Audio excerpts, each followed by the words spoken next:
Joining us right now is Endpoint Technologies Associate founder Roger Kay. Roger, good to see you. Thanks so much for joining us. Morning, Maria. So one of the many upgrades to this new Apple Watch, obviously Apple and a number of technology companies are going knee-deep into healthcare. Your thoughts on what this kind of new revenue could generate and what it means for Apple?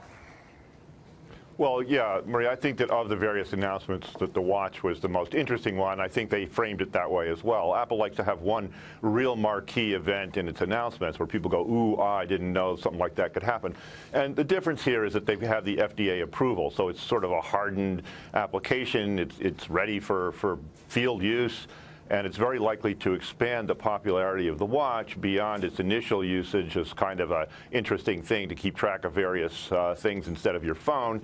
And now it will be an actual medical device, so they can start talking to a whole group of seniors. Hopefully not me yet, but a number of other people who may now use that watch. So what was your takeaway of the whole reveal? I mean, a whole new line of iPhones, larger screens, longer battery life. Yeah.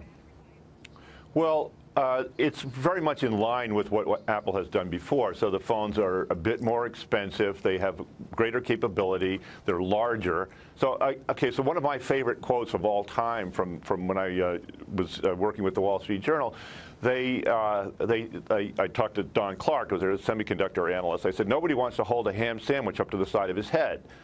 I really liked that. But it turned out that wasn't true. That was like at least a decade ago. It turned out that small phones have actually gotten big, and everybody actually does like to hold a whole huge thing up to the side of their head sometimes. Or they just talk into it when it's in front of them. So that wasn't really a problem.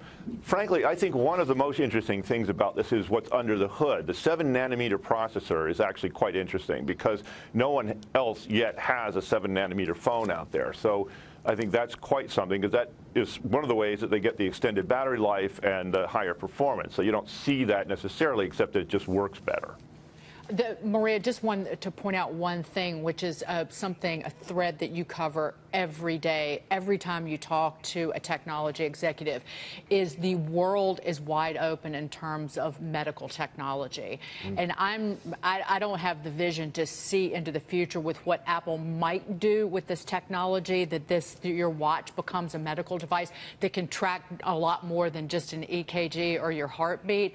Again, that opens up a whole new world, not just in terms of seniors, but in terms of the medical community, and really turning this into a life-saving device potentially. Plus, it's right in the wheelhouse of their push towards services, so recurring revenue stream. And that's been the trend for technology now for a couple of years. Google is also going very, very deep into healthcare right now.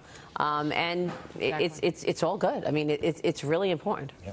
Roger, this is Jack Brewer. As you see Apple continue to evolve in their technologies, obviously, there's a lot of various patents and patent infringement, really hazards for Apple. What do you see in that regard? Real quick, Roger.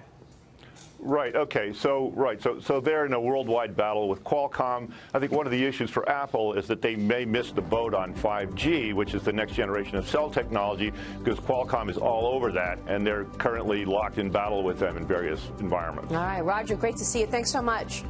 Roger Kay.